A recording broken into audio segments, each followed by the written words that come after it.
नमस्कार, जय हिंद दोस्तों, आप सबका स्वागत है हमारे YouTube चैनल अपना पेशन न्यूज पर। इस चैनल पर आप एप्स 95 F4 पेंशन से जुड़ी तमाम खबरों के बारे में बताया जाएगा, तो हम आपसे निवेदन करते हैं कि हमारे चैनल को सब्सक्राइब करें। 7,500 एप्स 95 पेंशन, मेडिकल, रेलवे, बस, हवाई यात्रा पर पेंशन भोगियों को चाहिए 50% छूट।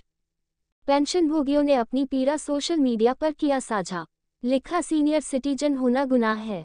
सूचना Zee news, Chhattisgarh. EPS 95 pension, EPS 95 pension को लेकर सरकार की घेराबंदी की जा रही है।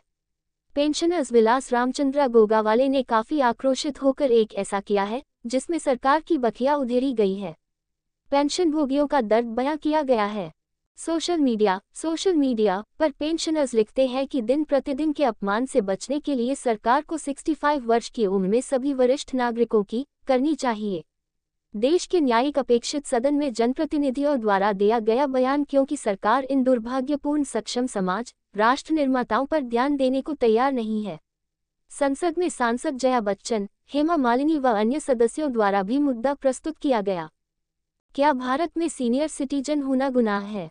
विलास रामचंद्र गोगावाले ने लिखा, भारत के वरिष्ठ नागरिक 70 साल बाद मेडिकल बीमा के योग्य नहीं है। एमई पर लोन नहीं मिल रहा है। ड्राइविंग लाइसेंस नहीं दिया जाता है। इन्हें आय के लिए कोई नौकरी नहीं दी जाती है, इसलिए वे जीने के लिए दूसरों पर निर्भर हैं। उन्होंने 60-65 से सेवानिवृत्ति की आयु तक सभी करों बीमा प्रीमियम का भुगतान किया है। अब सीनियर सिटीजन बनकर भी देना पड़ रहा है सारे टैक्स। भारत में वरिष्ठ नागरिकों के लिए कोई उपयोगी योजना नहीं है। रेलवे विभाग में 50% छूट भी बंद कर दी गई है। उधर राजनीति में वरिष्ठ नागरिक, विधायक, सांसद या मंत्रियों को हर संभव लाभ दिया जाता है, भले ही वे थोड़े समय में सत्ता में हों, और इनको पेंशन भी मिलती है। लेकिन 25 से 30 साल तक सेवा देने वालों को, कुछ सरकारी कर्मचारियों को छोड़कर सबको समान सुविधाएं क्यों ठुकराया जाता है? अगर बच्चे देखभाल नहीं कर रहे होते तो वे कहाँ जाते? मुझे ये समझ में नहीं आता है। कल्पना कीजिए, अगर बच्चे उनकी देखभाल नहीं कर रहे होते तो वे कहाँ जाते? यह एक भयानक और दर्दनाक समस्या है।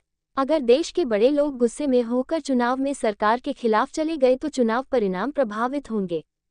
नए लोकसभा चुनाव में EPFO स्कीम के सदस्य दशकों से पेंशन बढ़ाने के लिए आंदोलन कर रहे हैं। कई बार सांसदों ने भी लोकसभा में इस मुद्दे को पेश किया, लेकिन परिणाम तो सरकार को भुगतना ही पड़ेगा। तो सरकार को इस बारे में गंभीरता से सोचना चाहिए। वरिष्ठों में सरकार बदलने की ताकत। सभी राजनीतिक दलों को चुनावी घोषणा में वरिष्ठ नागरिकों की सुविधा की घोषणा करनी चाहिए। इसकी योजना बनाई जानी चाहिए। वरिष्ठों में सरकार बदलने की ताकत होती है, उन्हें नजरअंदाज न करें। इनको सरकार बदलने का आजीवन अनुभव है, कृपया उन्हें कमजोरी न समझें। वरिष्ठ नागरिकों के लाभ के लिए कई योजनाओं की आवश्यकता है।